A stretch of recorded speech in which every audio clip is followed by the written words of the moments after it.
Ya, vamos a empezar. ¿Me escuchan todos? Supongo. Sí, Sí. Ya, bueno, el profesor Diego me escribió, de hecho, fue ayer, de hecho. Ayer no había tenido contacto mucho con él, no había sabido mucho de él hasta hace poco. Y me contó que había estado con problemas médicos y que de hecho ahora eh, que su familia también se había enfermado pero que ahora se está recuperando y de hecho pensaba hacer la clase hoy día, pero al final no pudo eh, porque ha estado de hecho creo que una de sus familiares está en el hospital, entonces que como un problema delicado. Y, pero me pidió que le hiciera, bueno, que siguiéramos con el tema del ramo. Igual lo entiendo. Pero bueno, él se supone que él debería volver a hacer clase al menos la próxima semana. Él está bien. Y así que yo les preparé bueno, una clase auxiliar que vendría siendo como continúa más con la parte de astronomía. Empecé a hacer eso como 40 minutos, como lo que dura hasta lo que dura esta charla, esta reunión por Zoom. Y y después hacer otra parte de 40 minutos que es un poco más de contenido. Eso sí, él no me ha comentado nada de... no tengo el chat abierto. Eh, nadie. Si tienen cualquier pregunta, me escriben por el chat. A ver si...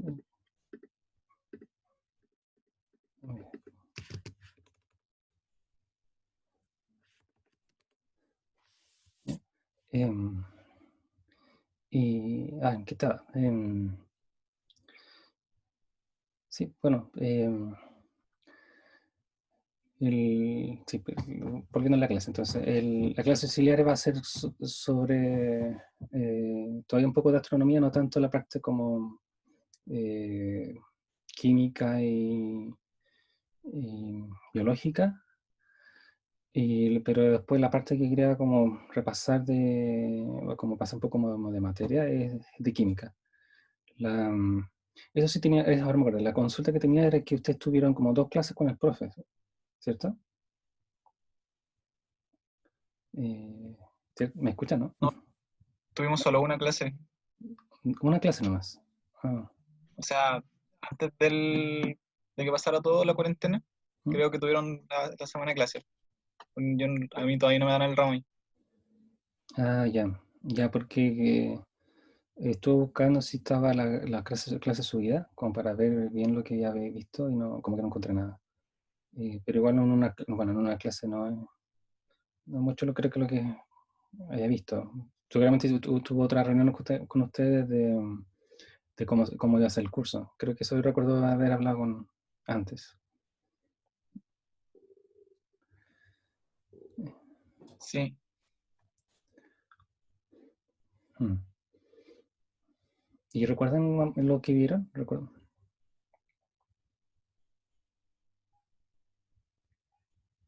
algo de lo que Mm, vieron ahí? Que fue igual ese Vimos tiempo. más que nada como el tema de biología, como el grado primordial de la vida, el ARN, el ADN, Ah, ya. cómo se va formando la vida. Ya. Ya.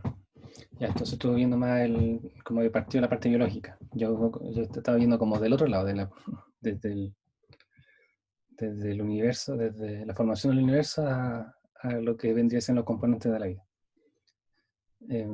Bueno, son complementarios.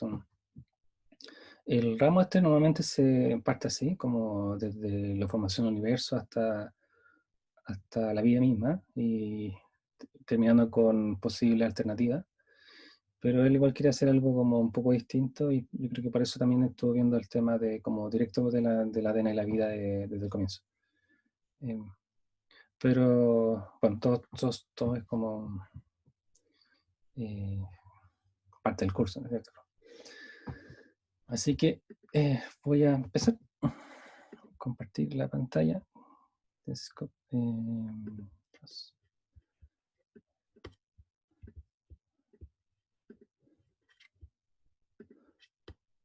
a ver, necesito saber si que la última vez tuve problemas con si veían la pantalla entera. ¿Ven la pantalla entera o ven la pantalla como cuadrada, cortada? Se ve la diapositiva auxiliar astrología número 3. Ya, solo la diapositiva, no la parte donde porque tengo dos pantallas. No se ve Sí, como solo una la que diapositiva. con el tiempo y con. Ah, ya, entonces estamos bien. Sí. Ya, con lo que quería partir es con el tema de la luz. De esta forma, todo lo que podemos saber, de hecho en astronomía en general, diría como el 99.9% de lo que sabemos de lo que hay allá afuera viene a través de información que recopilamos, que nos llega a través de la radiación, ¿no? Como es conocido como luz, aunque la luz visible es una parte de esta, pero toda la información que recibimos de lo que hay afuera viene de la radiación. Y, y bueno, aquí les pongo un ejemplo de la luz blanca, que es típico ejercicio que se hace en física en los colegios, que pasa la luz, por ejemplo, del sol o de una fuente de luz que pasa por un prisma y la descompone en todos los colores del arco iris. Y, no, y bueno, y ahí nos habla de que la luz blanca en realidad trae varias como componentes, para así decirlo. Es,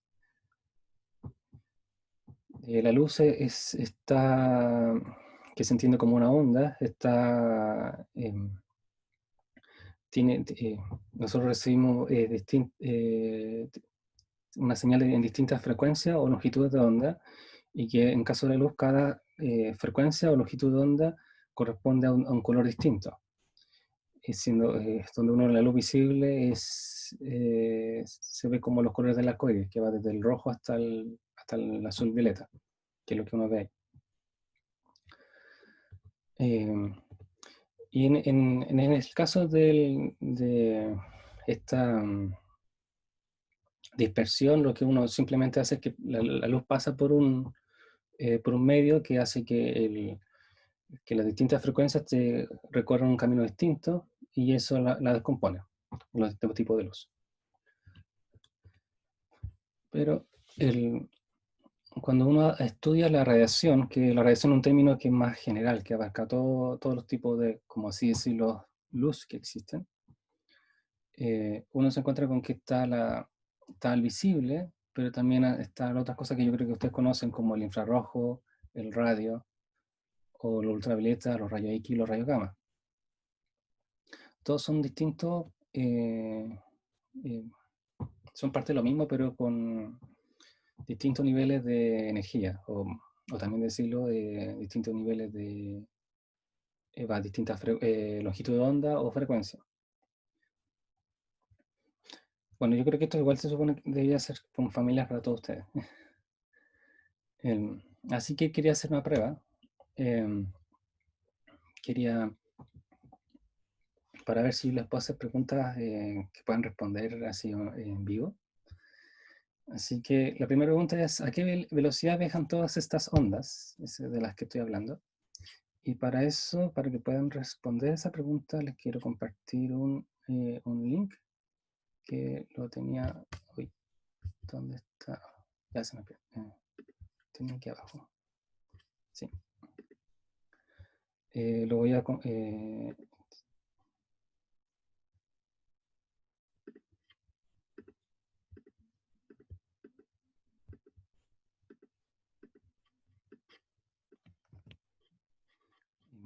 Ya está el botón para.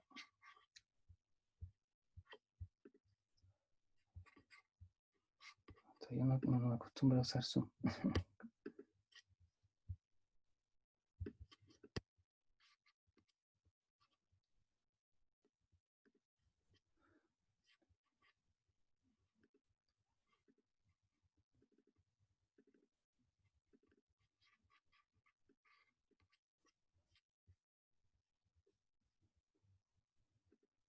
Ya creo que tengo que parar de compartir para que puedas tener acceso al teclado. Ya. Le mando el link al chat. Ven si lo pueden abrir. Pero es que primera vez que estoy viendo si es que esto funciona bien, como espero.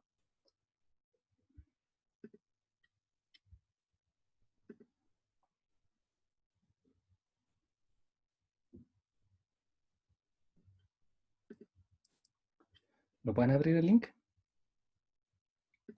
Sí, sí, ahí se abrió. Ah, ya, ahí tengo una respuesta. Entonces estamos bien. Tengo una respuesta, pero no son tan... Es solo una prueba, así como... ¿Cuál es la velocidad de hecho, la luz? Aquí les puse onda de cuál es la velocidad de la luz.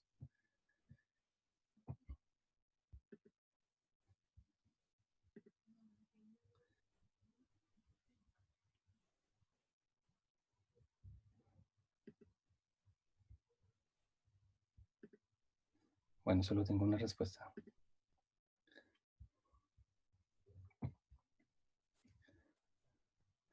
Bueno, pero veo que igual funciona bien.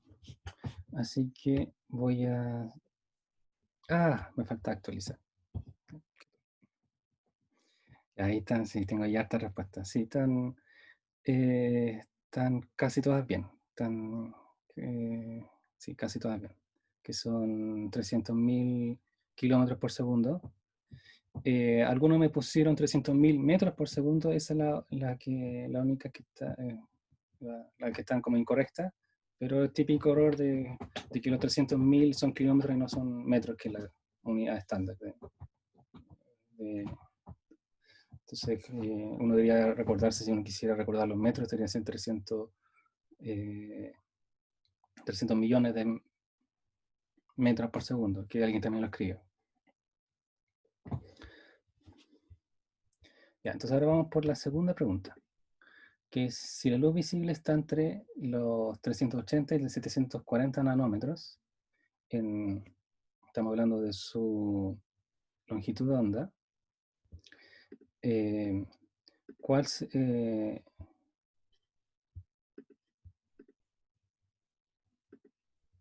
a ver, aquí está.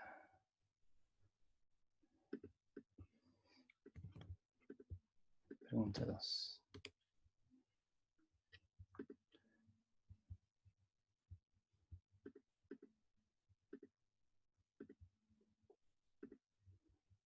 Veamos si funciona. ¿Cuál sería su equivalente en frecuencia?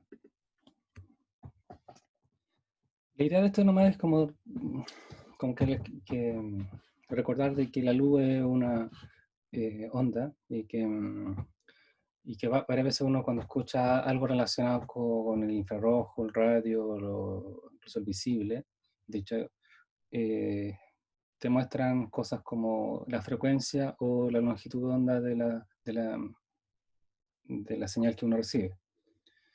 Y que al final da lo mismo usar una u otra porque todos tienen hay una propiedad importante de la luz que hace que cualquiera de los dos números sea como equivalente, que es que la velocidad de la luz siempre es la misma, que es aproximadamente lo que ustedes escribieron, que 300.000 kilómetros por segundo. Entonces, por ejemplo, la radio usa la onda de radio, nombre, nombre creativo. Ahí hablamos de frecuencias de megahertz. El Wi-Fi, que por ejemplo ahora yo estoy conectado, tiene una señal que funciona a la frecuencia de 2,4 o 5 gigahertz, que es mucho más alta la frecuencia y la longitud de onda más corta. Y eso hace que la señal choque con más cosas. entonces, y tenga menos alcance. Y cuando uno ya después uno va al infrarrojo y después llega al visible, ya ahí ya estamos hablando de, pasamos de gigahertz a terahertz. Ahí ya la luz es tan, la longitud de onda es tan chica y con frecuencia tan alta que ya empieza a interactuar con toda la materia y ya choca con las cosas. Como la luz normal. Si uno pone un muro, simplemente no lo atraviesa, ¿no? O sea, si uno tuviera una, no sé, un wifi que funcionara con luz, bastaría hacer un simple muro o no sé, un cuaderno, cualquier cosa, la ropa, para bloquear la señal, porque como la luz. Pero se pueden usar cables. Y a eso le dicen fibra óptica. Es una forma de bypassar ese problema. Bueno, veamos qué respuesta tenemos. A ver si hay alguien que ya haya respondido esa pregunta. Y alguien me escribió la ecuación, está bien. 500 Hz es muy chico.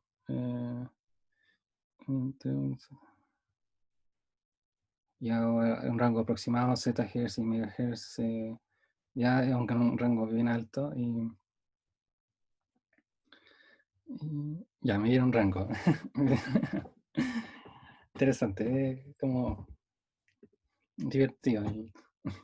Bueno, igual aquí, si están viendo la diapositiva, igual podrían haber estimado el tema. De hecho, si muevo esta cosa, este cuadrado. Uy, está de group.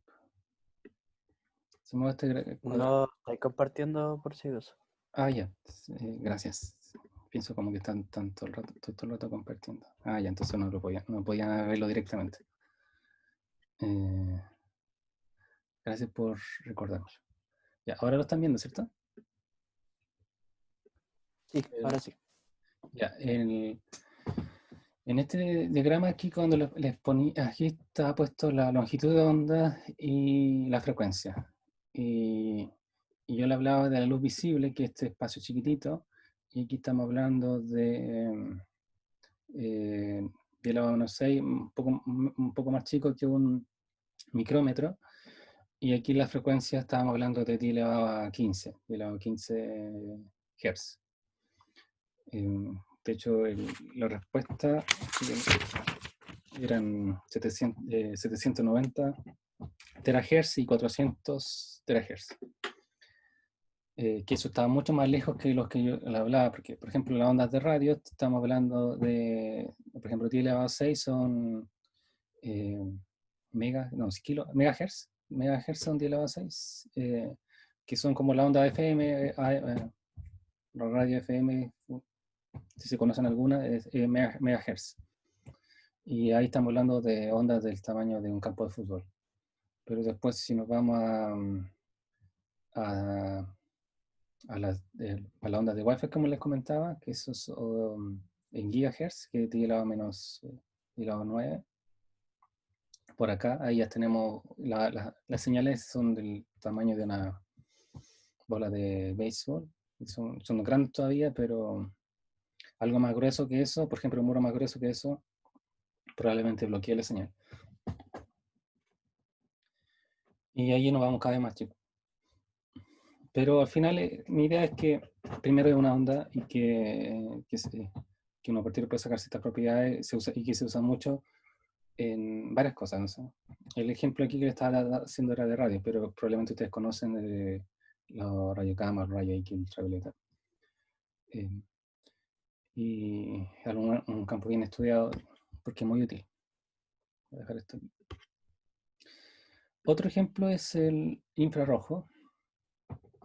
En el infrarrojo, bueno, en todas las frecuencias uno puede generar una imagen.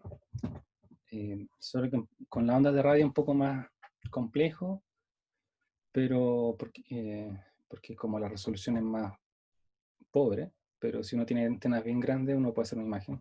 Un ejemplo son los radiotelescopios ALMA. Pero en el infrarrojo uno también puede hacer una imagen, como en el visible. Pero dado que es una frecuencia distinta, cómo la materia interactúa con esta onda es distinta. Aquí hay un ejemplo por ejemplo, aquí hay una bolsa de basura que opaca en el visible y en el infrarrojo es transparente. Y aquí tenemos un plástico donde que en el infrarrojo uno todavía sigue viendo el plástico, pero pasa algo interesante, es que el caso de un vaso caliente, el vaso se ve como brillando. Esa es una propiedad que le voy a hacer énfasis después, pero mi punto es que se ven cosas distintas ahí. Y si esto lo minimizo, tenía un video que tenía guardado se me desordenó todo lo que tenía. Genial. Muchas ventanas. Y aquí lo encontré. Este es un video de un canal que se llama Peristasium. No sé si lo han visto, que tiene muchos canales de difusión. Y que habla aquí, lo voy a poner así, habla un poco de la diferencia entre, por ejemplo, el visible y el ultravioleta, que es para el otro lado. Y tenemos diferencias que tenemos materiales transparentes, material opaco. Y, bueno, y por ejemplo, si uno ve el cielo, uno ve que la atmósfera se ve mucho como si hubiera una neblina. Y como que el aire a esa frecuencia también interactúa distinto. Y hay como varios ejemplos. Por ejemplo, también tenemos filtros que son transparentes y en otros lugares son opacos. Entonces, mi punto es que a distintas frecuencias, las cosas que uno puede ver y la información que uno puede obtener es distinta. Entonces, de ahí uno puede sacar un montón de información de lo que uno está viendo. Y como también la luz interactúa distinto dependiendo del material que uno esté mirando, uno también puede hacer como lo inverso y un poco en cierta forma intentar deducir de qué materiales uno está mirando. Entonces, ¿cómo podemos, por ejemplo, saber de qué están hechas las estrellas o de qué materiales hay en la atmósfera de un planeta? Y sin estar allá, simplemente recibiendo información de la luz de allá. Y que no solo es un simple color. Aquí me están todos siguiendo, ¿cierto? Están viendo la pantalla que le estoy compartiendo, ¿no? Sí. Yeah. Este es un diagrama que habla de cómo la luz se interactúa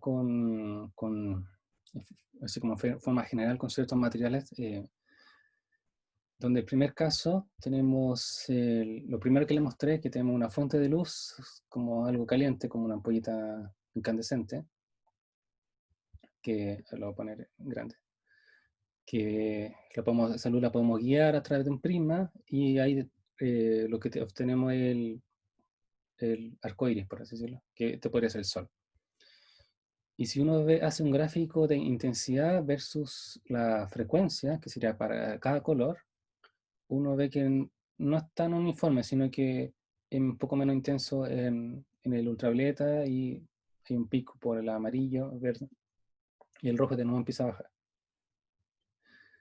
Si uno tiene algo distinto, como un gas, como el gas que está en los tubos fluorescentes, o un gas monotómico, por ejemplo, de hecho de un componente o pocos componentes, y lo excita, lo calienta, de modo que brille, como las típicas tubos fluorescentes. Va a emitir luz, y esa luz, si uno la pasa por un prisma, uno va a ver algo distinto. Va a haber líneas de color. No va a haber un continuo como el arcoíris, sino que va a haber como colores cortados, bien, bien específico. Y por último, el de abajo es si uno mezcla las dos cosas, cuando tenemos una fuente de calor, una fuente de luz, que de material caliente, que pasa por una nube que puede estar una nube fría, por ejemplo, que no esté visitada, y pasa la luz a través de ella, lo que pasa es con una especie de sustracción. Uno recibe como la intensidad de la fuente de luz, de radiación, pero es como que la nube le quitó los colores que, bueno, justo los colores, las frecuencias con las eh, que hubiera brillado si es que solo estuviera brillando por sí sola. Bueno, el detalle es que esta nube de gas absorbe esa frecuencia y después la dispersa hacia cualquier dirección y no era necesariamente la dirección que venía la luz. Entonces uno lo ve como que se le quitó esa luz. Y esas son estas líneas se le llaman se dicen, líneas de absorción y que tienen que ver con la propiedad molecular de la nube, obviamente, de qué material está hecho la nube. Y eso tiene que ver con que los átomos de esa nube tienen, que son, por ejemplo, un hidrógeno, por dar un ejemplo, tiene los electrones, estarían normalmente en un estado neutro, pero que los electrones que pueden estar en distintos niveles de energía, pueden ser excitados y saltar de un nivel a otro, nivel de energía que están cuantizados, y que puede estar desde una parte como cero, le llega la luz de esta fuente de radiación, y dado esa energía, salta a un nivel más alto, que de hecho que se puede ionizar si es que es mucho, y después de un tiempo vuelve al estado base. Y cuando vuelve al estado base, emite radiación, emite esa luz que uno ve en el segundo caso. Bueno, y eso pasa con todos los átomos, incluso también con las moléculas. Pero algo que es ahí súper importante es que los niveles de energía, que son discretos, dependen del tipo de átomo o molécula que estamos viendo. Entonces, cada átomo, cada molécula tiene como una especie de huella digital como línea de absorción o línea de emisión, que es único a ese átomo, a ese elemento. Entonces, si uno tiene una fuente de luz, una fuente de radiación que pasa por un gas y uno obtiene este espectro, si uno estudia estas líneas, uno puede reconocer de qué material está hecho el gas, sin necesariamente tomar una muestra de él.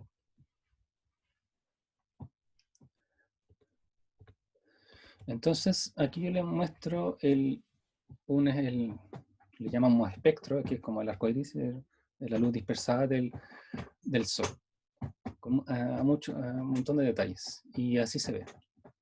¿Qué me podrían decir de eso? ¿Qué podríamos concluir de eso? ¿Alguien que se anima a hablar? Como la huella de ADN del Sol, los materiales que tiene. Sí, en parte, sí. Dado lo que te está hablando, es que cuando uno tiene que ver eso, un artículo ve que primero hay un continuo, hay una fuente de energía una fuente de emisión de radiación, pero que está pasando por un medio que probablemente está más frío y que le deja esa señal, esa marca, esas líneas de absorción del Sol, que son varias, son hartas. Y de hecho, cuando se empezó a estudiar el espectro del Sol, se encontraron ciertas líneas que no eran familiares, que eran de elementos desconocidos todavía en ese tiempo, o bueno, probablemente era conocido, pero no como en espectro, y que le llamaron como el material del Sol, que era como el dios del Sol, como Helios, y de ahí viene el nombre de hidrógeno helio,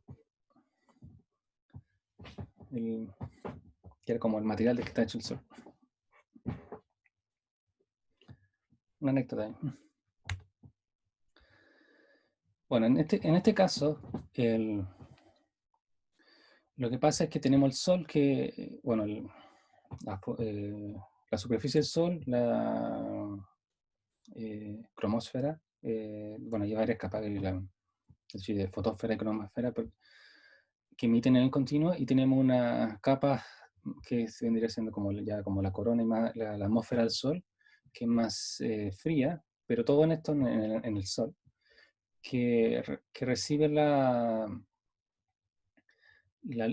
luz proveniente de la superficie, por así decirlo, así que uno puede definir una superficie eh, de radiación, y que va dejando la marca de los componentes de esta como capa externa del Sol. Entonces, cuando uno ve estas líneas, lo que uno ve es de qué está hechos esta capa externa del Sol. Entonces, y uno puede detectar de ahí inmediatamente que tiene mucho hidrógeno y helio. De hecho, la profundidad de esas líneas no habla de la cantidad también de cuánto material hay, que era lo que más abundaba, hidrógeno y helio. Pero también se testó calcio, hierro, sodio, oxígeno, magnesio, mercurio, varios elementos ahí sin tener que sacar una muestra del Sol. Y bueno, les cuento esto porque esto también se puede usar para planetas. Lo mismo, al final la misma física.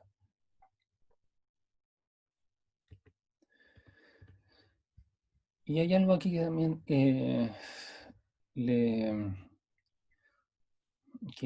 creo que también es importante en cuanto a la cantidad de energía que emite una estrella, y de hecho y el color con lo que uno ve. Aquí estoy haciendo un gráfico, pero mejor me voy a saltar un poco a una pregunta aquí. ¿Han visto la constelación de Orión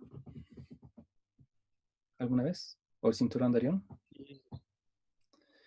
Ya, aquí está el cinturón de Orión, y aquí está como las 4 estrellas de la constelación de Orión, donde este es Betelgeuse y este es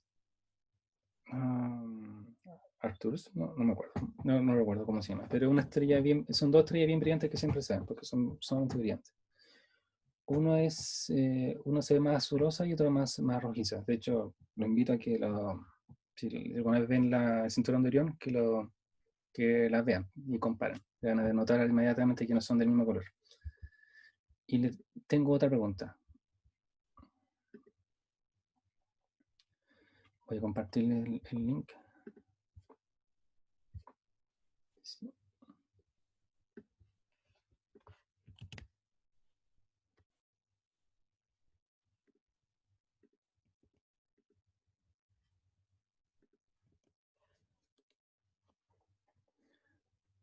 Ya. La pregunta es, voy a de nuevo a compartir la pantalla. Creo que queda poco tiempo. Cuando se me acaba el tiempo, le armo una sesión de nuevo.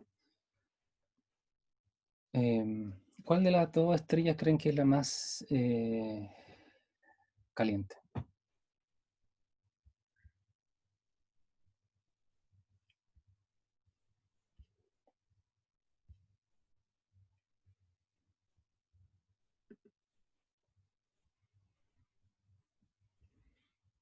Mm, 5 respuestas, vamos. 6, 7.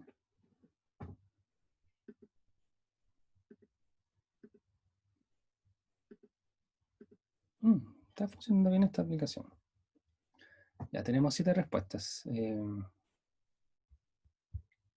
No salen sin nombre. A ver,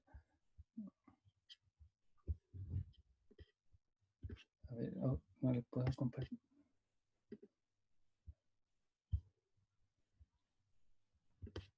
Acá están. Me pusieron una estrella azul, estrella roja, y tiene la misma temperatura. Bueno, la que tenía más respuestas, la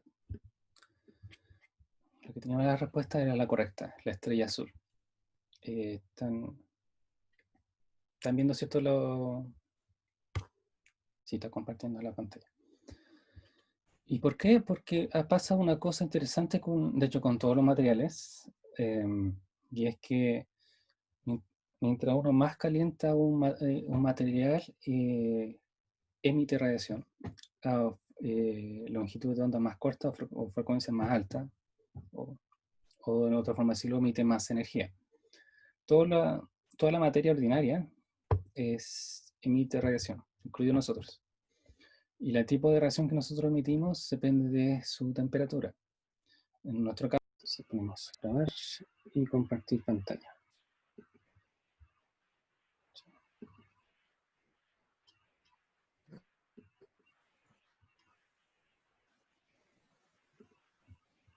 Estábamos en esto. ¿Ya estás viendo? ¿Está todo bien? Sí.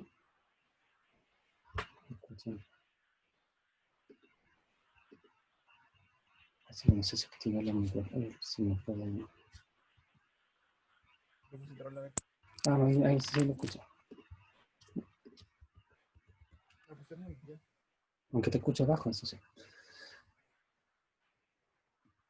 Ya, a lo que estaba.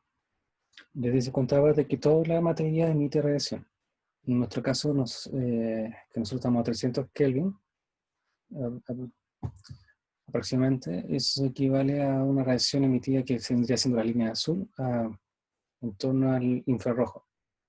Porque el visible está en esta parte, que es la parte más a la izquierda.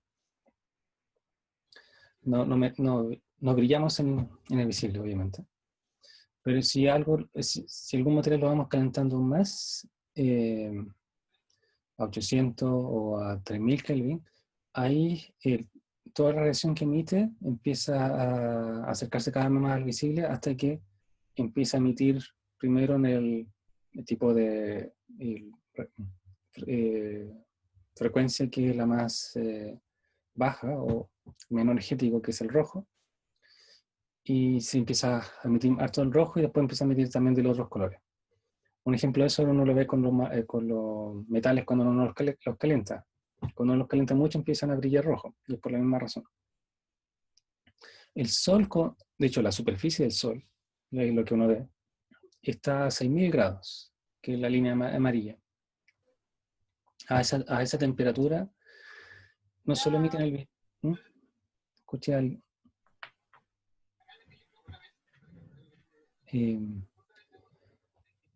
A los 6000 grados no solo emite en el visible, siendo cerca de su peak, sino que emite también en el ultravioleta, en el infrarrojo, en el radio, en todas estas longitudes de onda.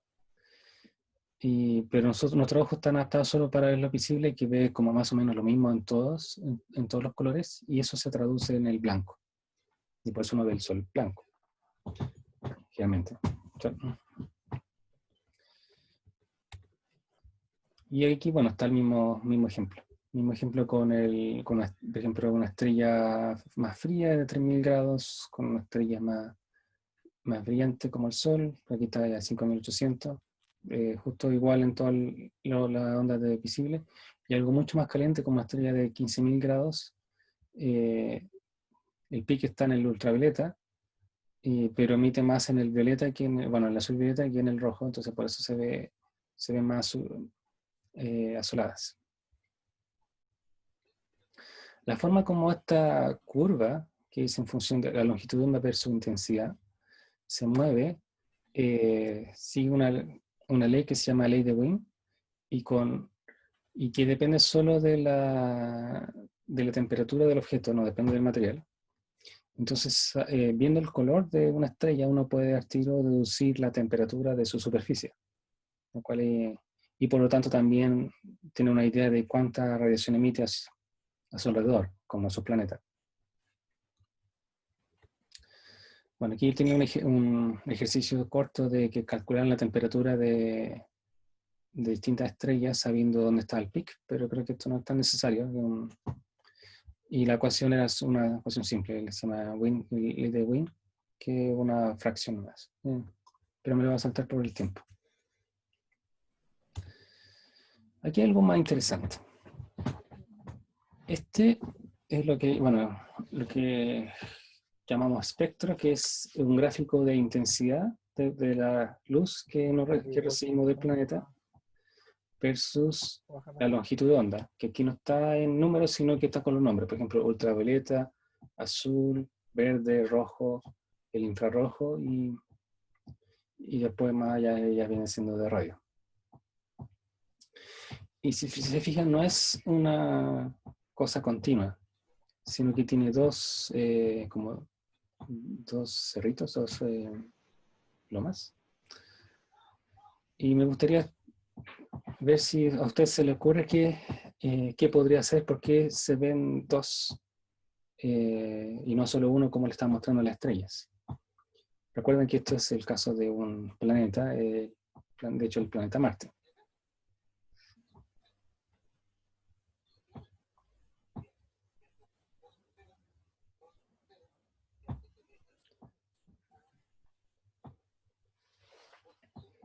No sé si hay alguna idea.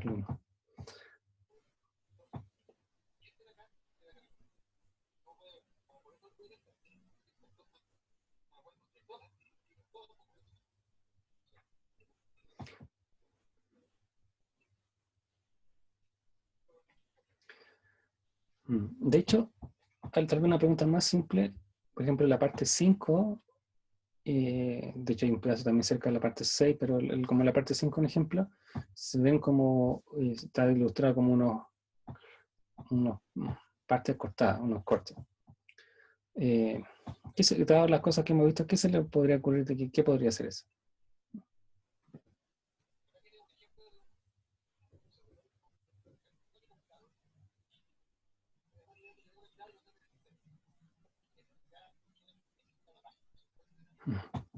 Ah, me están escribiendo. A ver, el efecto Doppler no sé. Ya, son preguntas que no me había fijado. Una dice, ¿el efecto Doppler afecta el color de la estrella haciéndola más azul o más roja? Sí lo afecta, pero es muy poco. De hecho, pero algo sumamente importante para la astronomía. Lo que sí afecta harto es la posición a la que están esas líneas de absorción.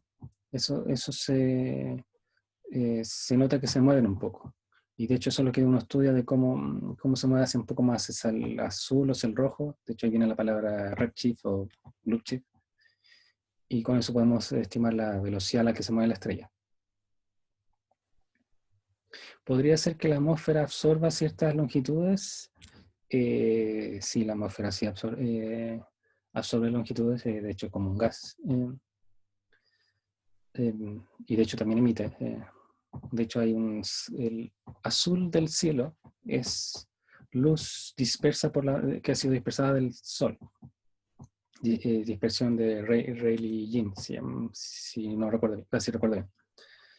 Y que favorece mientras más alta sea la frecuencia o más corta la longitud de onda, en otras palabras, mientras más azul sea la luz, más la dispersa. Y por eso el cielo se ve azul, porque simplemente es luz del sol que fue dispersada. Y por eso cuando uno ve el sol poniéndose, la luz que viene del sol está atravesando mucha atmósfera y a medida que va atravesando esa atmósfera, el mismo aire va dispersando el azul y solo va quedando como el verde y el rojo y se ve amarillo. Y por eso tenemos puesta de sol con un sol amarillo. Marte no tiene atmósfera, sí tiene una atmósfera muy tenue, que en la práctica es como vacío, como una cámara de vacío. Los astronautas igual tienen que entrar con un traje espacial. Pero sí existe, y de hecho lo han usado para aterrizar satélites con paracaídas. Hay una película que exageran un poco con la atmósfera de Marte, que hay como una tormenta de polvo.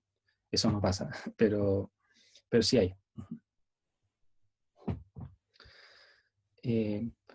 ¿Alguna otra pregunta? Bueno, créeme ahí. Bueno, ya que no me respondieron esto, igual era una pregunta difícil. Les digo, ¿qué son las distintas plantas? La primera, la parte de la izquierda, este cerrito de la izquierda, de la derecha, es simplemente la emisión de Marte, como dado su temperatura, que no es mucha, que deben ser como unos 250 Kelvin, una cosa así, 270. Pero que eso igual emite radiación en el infrarrojo. Y por eso estaba, de hecho en esta parte estaba en el infrarrojo un poco como mediano, no cercano, ¿no? Pero tenemos esta forma de aquí, que de hecho aquí le hacen un dibujito más grande, que es como una radiación que viene de otra fuente. Y si uno ve el pic de esta radiación, es el pic de algo que está a 5800 Kelvin, que es el pic del Sol. O sea, en realidad lo que estamos viendo en este otro pic es solo el reflejo de la luz del Sol.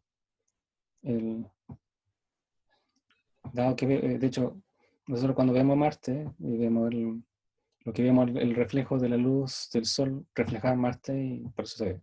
Nosotros nos vemos en el infrarrojo. Y deberías tener esta forma, pero dado que hay hartos materiales que no reflejan de la misma forma, de hecho se nota de que refleja más el rojo y absorbe más del azul, y por eso tenemos esta bajada aquí de más absorción del azul que del rojo. Cuánto absorbe y cuánto emite tiene que ver con lo que uno llama el albedo del planeta, y que en Marte, no es, como en todos los planetas, no es uniforme, y dado que refleja más rojo que azul, uno ve a Marte rojo.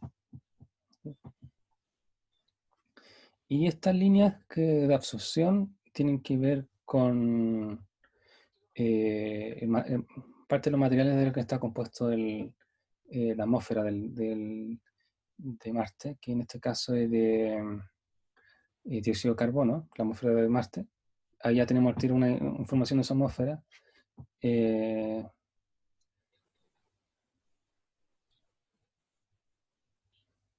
Y bueno, aquí esto también habla de ese otro material, pero aquí no habla de que también estas líneas se pueden mover.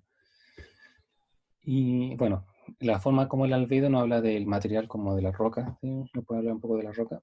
Que es un planeta con toda su superficie oxidada, perdió el agua, por un poco de la historia de Marte que tiene que ver con su falta de campo magnético. Y en la parte de la línea ultravioleta, eso tiene que ver con la parte de la capa más externa de la atmósfera de Marte, que interactúa con la luz que viene del Sol y emite en el radiación, como en el segundo caso, cuando vimos los distintos casos de cuando teníamos una fuente de emisión, cuando teníamos una nube nomás, y cuando, que vendría siendo como la atmósfera, o cuando tenemos una mezcla. En este caso sería como el segundo caso, y eso es un pic de emisión. No solo en la atmósfera pueden haber absorción, sino que también emisión, que generalmente ocurren en las capas más superiores de la atmósfera. En el caso de la Tierra también es, de hecho yo he visto personalmente espectros en infrarrojo, línea de emisión de la atmósfera de la Tierra en infrarrojo, y tienen que ver con moléculas de OH. Pero es como decirle que también la Tierra pasa, como probablemente todos los planetas. Pero no se habla un poco de los materiales de la atmósfera que tenemos.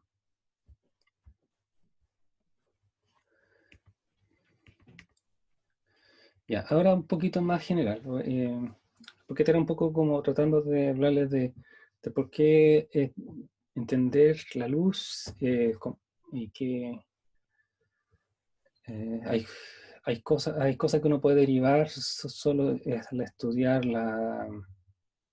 la luz que recibimos, por ejemplo, de Marte.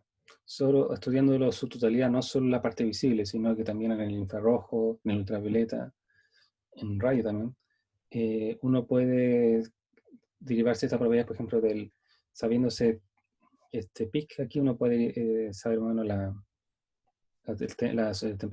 temperatura de la superficie de Marte y su albedo, su parte de la composición atmosférica, y si uno conoce bien la estrella, como en este caso el Sol, que se conoce bastante bien, uno ya al tiro puede sacar un montón de conjeturas de qué tipo de química puede ocurrir en ese planeta. Y por ende también vida. Y por ejemplo aquí podríamos ver si podemos detectar agua, porque la agua... Oh,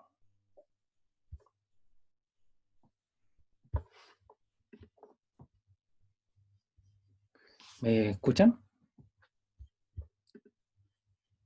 Sí.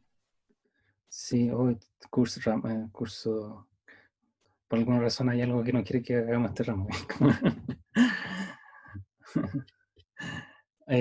Ya, en qué, no sé en qué parte se cortó la señal,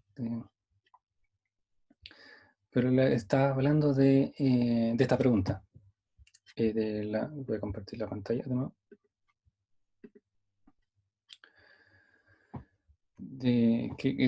Ya para avanzar un poco más el tiempo, para no hacerla tan larga, como contarle más o menos de ya la respuesta nomás. Y esta pregunta tenía que ver con qué factores físicos importan influyen en que una estrella, cuando uno la vea más brillante o menos brillante. El primer factor que importa es la distancia. Mientras más lejos esté una estrella, más tenue, ¿sabes? Que es como bastante obvio. Y la forma con que disminuye la energía que recibimos, o lo que llamamos flujo, eh, disminuye con la distancia al cuadrado. Y es fácil de ver porque la cantidad de energía que emite por ejemplo, una estrella o una fuente de luz que emite desde una esfera, es una cantidad de energía fija que se va diluyendo en el espacio. O sea, la cantidad de energía es la misma, solo que se va expandiendo en el espacio como cascarones, cada vez más grandes. De modo que si uno integra toda la totalidad de energía que hay en cada esfera, debería ser todas iguales, pero a medida que se va creciendo esto, la densidad de energía por cuadradito, por así decirlo, va disminuyendo. ¿A qué tasa? Bueno, a la tasa a la que crece el área de una esfera, que es 4πr al cuadrado. Es bastante simple. Aquí también le agregué un poco, dado que estaba hablando de distancia, por si tenían la pregunta, de cómo sabemos la distancia de las estrellas. Aquí. Y lo que usamos es una cosa que se llama paralaje, al menos para estrellas más cercanas. Porque hay varias, esta es como la base para la distancia de estrellas. Con esta forma se ha detectado la distancia de prácticamente todas las estrellas que se les ha detectado planeta, que es algo súper geométrico. Y es como si uno mira, por ejemplo, un dedo, una mano, y lo mira con un ojo y después la mira con otro ojo, uno le ve que la posición relativa cambia. En este diagrama trata de mostrar lo mismo que en una imagen. A la izquierda uno ve un objeto que está más cerca, más a la derecha, y la imagen a la otra. Y si uno lo ve desde otro punto de vista, que en este caso sería con respecto a la Tierra cuando está en otra posición con respecto al Sol, se ven en posiciones distintas. Entonces, para calcular la distancia de una estrella, se tienen que esperar, por así decirlo, 6 meses entre observarla en un momento y después, de nuevo, después de que la Tierra se haya movido harto en otra posición, y volver a observar y ver cómo su posición cambia relativa a una distancia en un fondo mucho más lejano.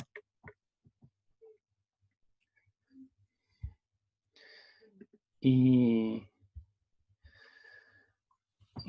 bueno, y una vez que descartando la distancia, que es bastante obvio, hay dos cosas que sí importan en la luminosidad, que es el radio, que sería como el tamaño de la estrella. Mientras más grande la estrella, más luz emite, y la temperatura.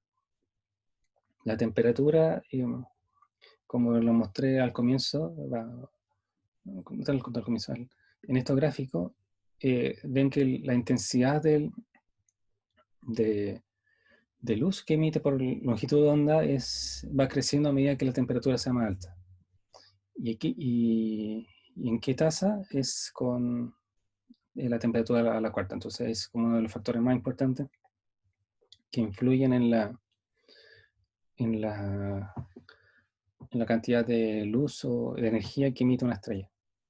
Entonces, un poco aterrizando el tema de nueva astrobiología. Si uno tiene un planeta que le gustaría que estuviera en una zona habitable, el saber a qué distancia debería estar ese planeta con respecto a la estrella va a depender del tamaño de qué tan grande sea la estrella, y más aún va a depender de la temperatura de la superficie de la estrella, siendo eso como el principal factor. Si una estrella muy caliente, como una estrella azul, un planeta tiene que estar bien lejos para ser como habitable como la Tierra.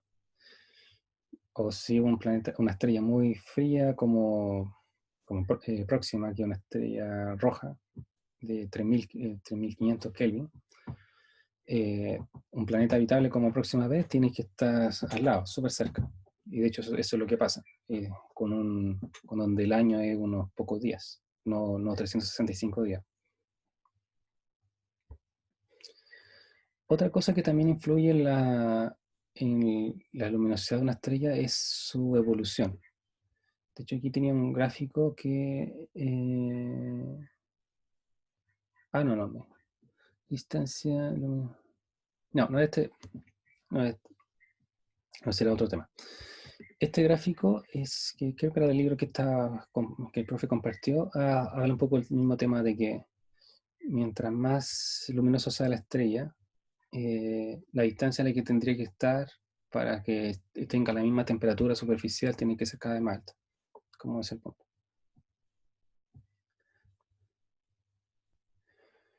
Y ahora me voy a saltar a un video que les quiero mostrar, a ver si se... lo tengo aquí directo.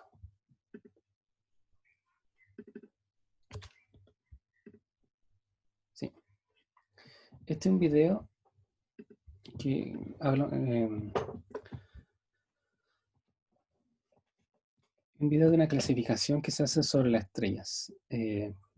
Una vez que uno hizo una corrección por la distancia, uno podría tener como un mapa de la estrella en el cielo así, con donde uno va a ver hasta estrellas como blancas, más o menos como relativamente brillantes, y también va a haber hasta estrellas que son bien rojas o bien azules, que eso van a ser bien brillantes.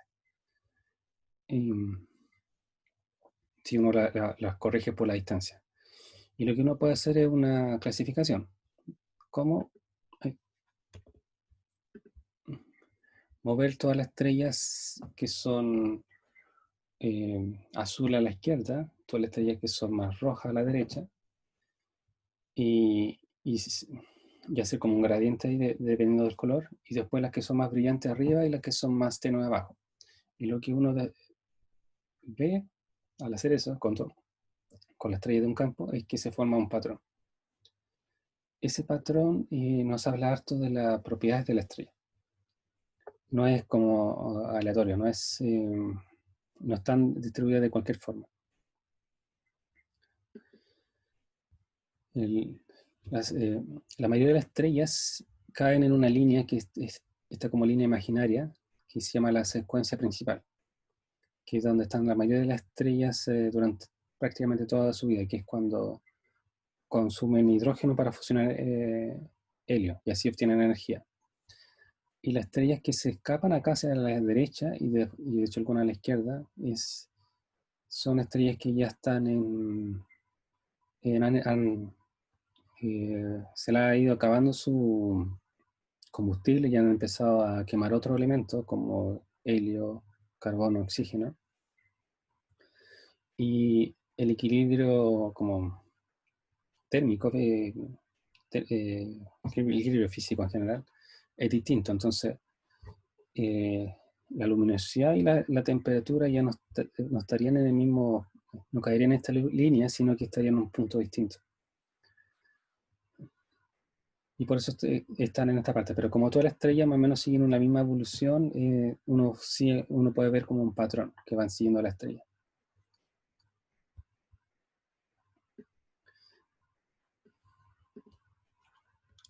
Ese patrón, de hecho, aquí está de nuevo como el gráfico que le mostraba de que el hecho de que uno la clasificara por color, de azul a roja, es, como lo había explicado antes, hablaba de su temperatura, y el otro es la luminosidad. Si uno tiene una estrella con luminosidad igual al Sol, 1, y una temperatura como el Sol, que es una estrella tipo G, uno podría poner un punto acá. Pero si uno va juntando muchas estrellas, uno forma el mismo patrón que le mostré, donde hay distintos tipos de estrellas, donde casi todas estas estrellas que están en esta como línea como principal, que se llama la secuencia principal, son estrellas que están fusionando hidrógeno a helio, y a estas estrellas se le llama estrella de secuencia principal. Y la gigante y la supergigante son estrellas que han evolucionado, ya se le está acabando el combustible y ya han empezado a quemar otro elemento. Entonces, si uno tiene la distancia y uno tiene la temperatura y por lo tanto, bueno, y la luminosidad, uno puede poner la estrella en este diagrama y saber en qué parte evolutiva está. O sea, si una estrella que está recién formada o está una estrella que ya está muriendo. Solo sabiendo esa información, porque al final, dependiendo de la masa que es de la estrella, cuánta materia tenía al formarse, va a estar en un lugar distinto en esta línea principal, pero se va a quedar ahí quieta hasta que se le acabe el hidrógeno, de hecho el hidrógeno del núcleo, y ahí se va a mover a otra parte.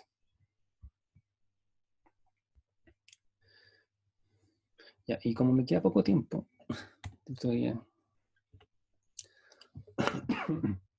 voy a ir un poquito más rápido en esto. Y todas estas estrellas que están en la secuencia principal, la principal fuente de reacción es la reacción nuclear, que es simplemente fusionar protones en una secuencia de pasos que 4 protones se fusionan y forman un núcleo un núcleo de helio, que no es instantáneo, sino que se forman como elementos intermedios y después entre ellos se chocan y forman el helio. No es tan fácil. Pero al final el resultado es el mismo, que es que se libera harto, no solo se forma helio, sino que se libera un montón de energía, que es la energía que mantiene la estrella caliente. Y también se liberan positrones y neutrinos. Los positrones se fusionan con electrones y forman también energía, y los neutrinos, eso sí que escapan, y eso se pueden detectar, aunque son difíciles de hacerlo. Y un poco ya volviendo al tema de cómo la estrella está evolucionando. Como decía, una estrella como el Sol parte solo en su núcleo quemando hidrógeno en helio hasta que se llena el núcleo de un hidrógeno helio inerte que no puede fusionar, y se le forma como una caparazón, una cáscara de hidrógeno que se fusiona. Cuando eso ocurre, la estrella se empieza a hinchar hasta que llega a un punto donde logra activar fusionar el helio, y ahí empieza, y se convierte en una, bueno, ahí se queda por harto tiempo en una estrella que se queda fusionando helio en vez de hidrógeno. Aunque el tiempo de vida que se queda en ese tiempo igual es relativamente largo, no es tan largo como en la secuencia principal. O sea, si por así decirlo, en, en la secuencia principal la estrella vive a 100, en esta fase probablemente viva como 3 o por ahí. Hasta que se vuelve a repetir el proceso, de nuevo se forma un núcleo de ahora carbón inerte. Y en el caso de una estrella como el Sol, ahí va a ser hasta lo último que va a formar, y simplemente ya no va a tener tanta presión y energía como para fusionar el carbón, quemar el carbón, y simplemente se va a empezar a deshacer en la última parte de su vida, y va a terminar formando una cosa que se llama nebulosa planetaria, donde todas las capas externas del núcleo se liberan al espacio, liberando harto de material que se formó del helio y el carbón en este caso, y, y volviendo todo eso al medio interestelar, y de esta forma reciclando todo ese material. Y lo único que va a quedar es el núcleo, como el corazón de la estrella inerte, solo que va a quedar desnudo, pero como es el núcleo, es algo sumamente caliente. Entonces, por eso en el gráfico se mueve hacia el lugar muy caliente, que serían como los 30.000 grados, que es que estamos, ahí sería cuando ya estamos viendo el núcleo desnudo, pero ya que simplemente está caliente, pero no hace nada. Pero igual brilla poco porque es chico, no es como el tamaño de la estrella. Y a medida que va pasando el tiempo, ya que no hay ninguna reacción física, poco a poco se va enfriando. Se va enfriando, enfriando hasta y esas son las enanas blancas.